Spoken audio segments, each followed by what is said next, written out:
Right guys, Mark Crossfield here. We're going to do a quick match-up today between Ping G30 and the new Ping G30 LS Tech. So the low spin tech, both really the same driver, different CG placements to try and promote different levels of spin. Just to fine tune for golfers out there who want maybe a slightly different spin model, but want to buy into the Ping G30 range. Let's get stuck in.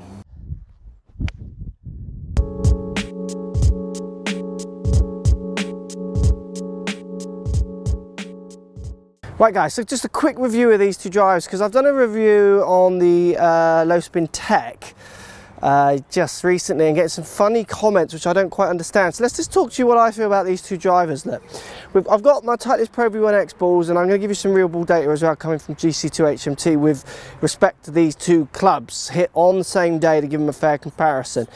Both the two Ping G30 clubs from the top look almost identical. They both have got the turbulators. If anything, the LS Tech feels like the back of it is just raised off the ground slightly, where the G30, not low spin LS Tech, feels a little bit more hugged to the ground. So that's them pushing that CG lower and further back, where on this one I imagine it's just gone that little bit further from where they've shaped it and placed it. But when you look down at the two drivers, what I love about them both is they look almost identical apart from that little bit at the back that you don't really, not everyone picks up on. You both get the adjustable necks on these two. You get the aerodynamic turbulation, so the turbulators on the top of both. For all intents and purposes, it's the same driver, but Ping are saying one's going to produce 400 revs less than the other one. Now, I've hit the both of these two drivers, and I'm going to show you the real numbers in a second, but when I'm hitting these two drivers, just hitting them on no launch mode, just hitting them, feeling what I feel, looking what I look when I look down, looking at the ball flights, the sound, those kind of things. There's no difference. They're the same driver. It feels the same, apart from the LS Tech for me does look like it gives me that lower spinning flight, which it did when I first tested it. It'd be interesting to see if it does when we test them up against each other in a second. But hitting them, it's the same driver. You know, there was nothing different in them at all, from feels to sounds to looks, apart from that little bit at the back. It's like minuscule. It's literally a CG placement, so the CG is just floating in the middle of this club somewhere. You can't even see where it is, so you're not going to tell that difference apart from the little bit of markings on the bottom that identify that different product. So look, let's quickly dip into these real ball numbers and show you what actually happens when I hit these within 5 shots or 6 shots of each other, just to show you what happens to the spin numbers, if they do move or not. Here we go then guys, let's show you the spin numbers here and the distance and all the rest of it. So I've got G30 going at 257 carry, low spin, so the G30 LS going at 265, so 5, 6, 7, 8 yards further in carry for me with the low spin version over the high spinning. Or the regular spinning, because I say high spinning, it's 2,200 revs. G30 standard is 2,200 revs. I saw Ping post a comment today on Twitter with one of their Tour Pro spinning it at 2.5. He's a Tour Pro, I'm not. You know, I think we can all go a bit spin mental if we're not careful. But for me, when I get the LS Tech, the low spinning tech, spinning at 1.9 averaging with a wild shot at shot 13 there, if I take that off, it's 1.8. Going up to 2.6 with G30 regular, that's 400 revs, which is pretty much what Ping say. And that is the beauty with Ping.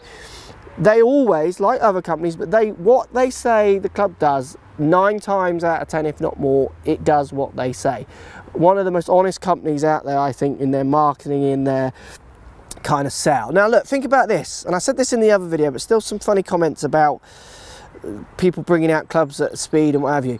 Let's pretend there's 10% market out there who want to spin the ball under 2,000 revs. I'm in that 10%. Okay, this is myth. I've just made this up. Let's just pretend I'm one of that 10%. The fact that Ping now make a low spin model for me would open that company up for me. If I was buying, it would open that company up for me to test and try and see if I get the right numbers. They're golf companies. They're selling golf products. If I made blue cars and everyone wanted blue cars and I cornered the market in blue cars, brilliant, but then all of a sudden 20% of the population wanted black cars, am I just going to ignore that 20%? If I want to grow my business, if I want to be profitable, I'm going to think about making a black car. Do you see what I'm saying? It's not there's less changeability on Ping. You've got to remember that as well. They don't go into the changeability in a massive way. The neck's changeable, but it's really small and subtle, because they feel, they've told me in other presentations before, that they compromise things if they start putting lots of nuts and bolts on that club, and they can't put that CG exactly where they want it to be to get the best performance. So if another company did this, and other companies do this, they might work more towards having one head and changeable weights to make this CG and these different spin models move by 400 revs, what have you. I mean, nearly every other company is doing that. Ping or not, they have gone G30, they like their product, they want to sell it to all that percentage of consumers. It's a golf company, guys, so they're going to give them what they want. And it performs 400 revs less for me there between G30 and G30 LS. Interesting numbers. Post comments down below. As always, guys, thanks for watching. Which one are you going to try or not? I don't see this as a new driver. I see this as the same driver, just with a different CG placement to try and sell it to me for someone who might want to use a Ping driver. There you go. Post comments. Speak to you soon.